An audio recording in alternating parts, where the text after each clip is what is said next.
दोस्तों, हमारे जीवन में हमेशा कोई ना कोई परेशानी आती ही रहती है। यदि ज़िंदगी में कभी भी छोटी या बड़ी जैसी भी परेशानी आ जाए, तो भगवद गीता के ये 30 उपदेश आपको उस परेशानी से निकलने में मदद करेंगे। भगवद गीता का पहला उपदेश है, समय की कद्र करो। जो इंसान समय की कद्र नहीं करता, अपने काम को कल पर टालता रहता है, समय पर खत्म नहीं करता, उसकी ज़िंदगी का सारा समय व्यर्थ ही समाप्त हो जाता है, क्योंकि समय ही आपका जीवन है। अगर आप अपने समय को व्यर्थ ही खर्च करके गंवा देंगे, तो आपको जीवन में कुछ भी हासिल नहीं होगा। यदि आप ज़िंदगी में कुछ पाना चाहते हैं, तो समय को अवश्य महत्व दीजिए। गीता का दूसरा उपदेश है, मृत्यु से डरना व्यर्थ है। जब से सृष्टि चली आ रही है, जन्म मृत्यु का खेल भी चला आ रहा है। इसलिए मृत्यु से घबराना नहीं चाहिए। ये प्रकृति का नियम है। इसलिए भय मुक्त होकर आज में जीना चाहिए।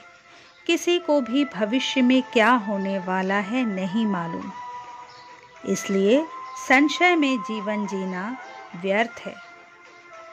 गीता का तीसरा उपदेश ये है कि बुरा इंसान कभी अपनी बुराई नहीं छोड़ेगा। आप भले ही उसके साथ कितने भी अच्छे हो जाओ, वो आपको तकलीफ अवश्य ही देगा। इसलिए जो जैसा है, आप उसके साथ वैसा ही व्यवहार करो। बुरे इंसान के साथ आप कितने भी अच्छे बन जाओ, वो कभी अच्छा नहीं बन सकता। दुर्योधन जंगल में पांडवों को मारने की योजना बनाता है, पर वहाँ लोगों ने दुर्योधन को ही पकड़ लिया। उसका मित्र कर्ण भी उसे छोड़कर वहाँ से भाग गया।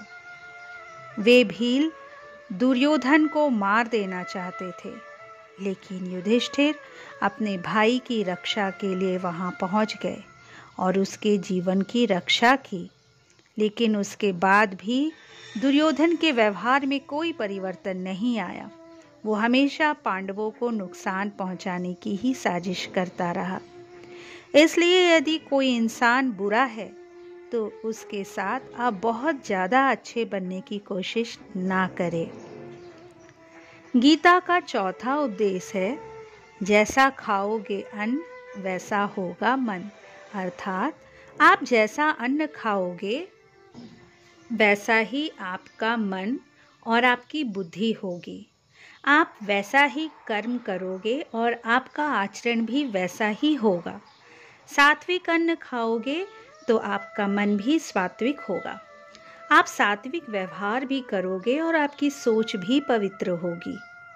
भगवान श्री कृष्ण ने गीता में सात्विक, राजसिक और तामसिक इन तीनों आहारों का विस्तार से वर्णन किया है कि हमें क्या खाना चाहिए और क्या नहीं।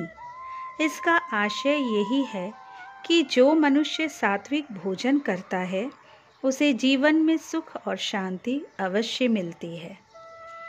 गीता का पांचवा उपदेश है कि वो इंसान जिंदगी में सफल माना जाएगा जो अंदर से खुश रहता है। बाहर से तो सभी खुश दिखाई देते हैं, लेकिन अंदर से इंसान अशांति के सागर में डूबा रहता है।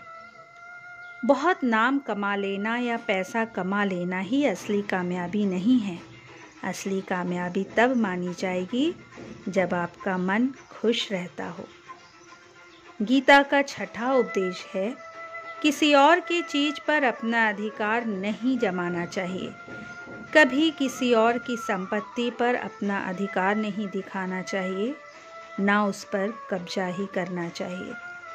जब शकुनी ने पांडवों को षड्यंत्र करके पांडवों को हस्तिनापुर से अलग कर एक बंजर भूमि वाला राज्य दे दिया, जहाँ कुछ भी नहीं हो सकता था, वहाँ पांडवों ने उस शहर को इतना सुंदर और वैभवशाली बना दिया कि उसके सामने हस्तिनापुर भी फीका लगने लगा।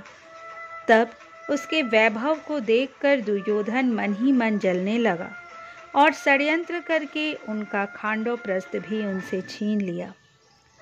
जो चीज़ उनकी नहीं थी, उस पर भी कब्जा कर लिया। इसका परिणाम ये हुआ कि उनकी जो चीज़ें उनके पास थी वो भी नहीं बची, उसे भी गंवाना पड़ा। इसलिए जो चीज़ अपनी नहीं है कभी उस पर अधिकार नहीं जमाना चाहिए।